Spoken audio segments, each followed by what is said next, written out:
What are heuristics? Singapore's curriculum focuses on mathematical problem solving. Hence, there's a great emphasis placed on the use of heuristics. Heuristics are problem-solving tools which can be used to solve challenging and non-routine problems. Over the course of 6 years in a primary school, children are introduced to a variety of heuristics. Examples are guess and check, work backwards, make a systematic list, draw a model. These heuristics can be used to solve problems from various topics across the levels. Let me demonstrate the use of 3 heuristics. The first is guess and check. It involves making a reasonable guess, checking the guess, and revising it when necessary. The first question is, arrange 5 consecutive numbers so that the sum of the 3 numbers in the horizontal row is the same as the sum of the 3 numbers in the vertical column. The first guess. A child could put the number tiles 1, 2, and 4 in the vertical column. 1 plus 2 plus 4 adds up to a total of 7. A child will then put the remaining number tiles into the horizontal row. In this case, the sum of the 3 numbers is 3 plus 2 plus 5, which adds up to 10. This does not fulfill the condition of the question. Therefore, the first guess is wrong. We will then invite the child to make the second guess.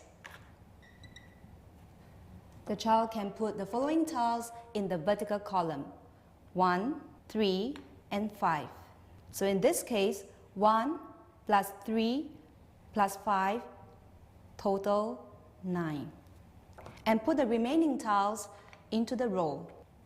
In this row, we see 2 plus 3 plus 4, which also gives us the same total, 9.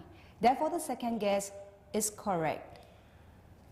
The answer then would be 1 plus 3 plus 5 is the same as 2 plus 3 plus 4. We'll now invite the children or the child to make other guesses.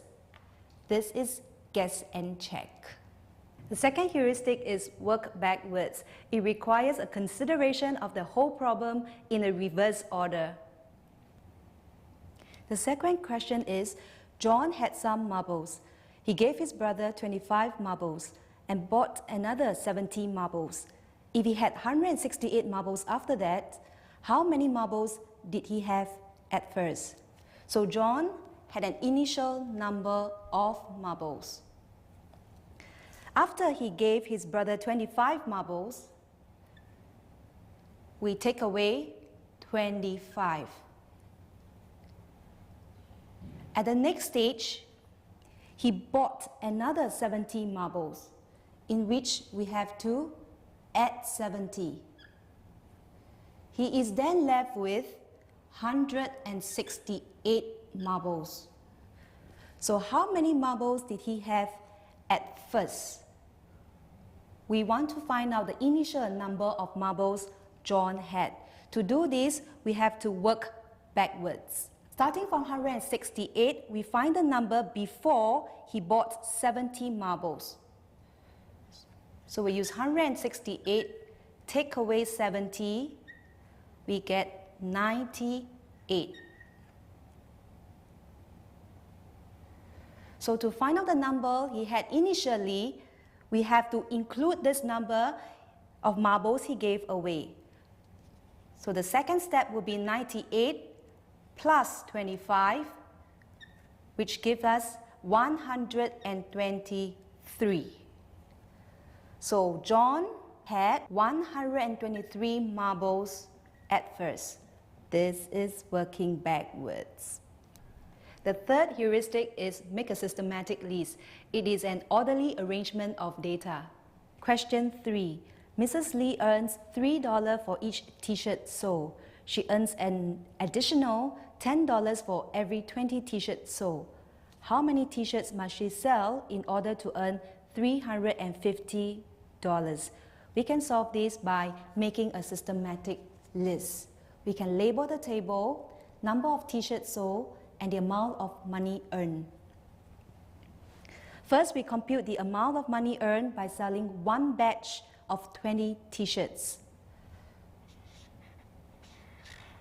In selling 20 t-shirts, it will earn Mrs. Lee 3 times 20, which gives us 60.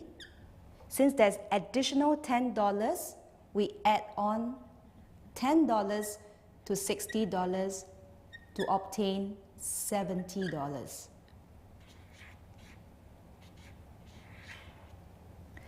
In selling 2 batches of t-shirt, it will be 2 times 20, which amount to 40 t-shirts, and the amount of money earned would be 2 times 70, which gives us $140. As we continue the list, we can find 5 batches of t-shirts, which means 5 times 20, which gives us 100 t-shirts. The corresponding amount of money is 5 times 70, which is 350. Since 350 is a multiple of 70, it means we can multiply 70 by 5 to give us 350. And in order to get the corresponding number of t-shirts, we can multiply 20 by 5 to give us 100 t-shirts. So the total number of t-shirts is 100 t-shirts. This is a systematic list.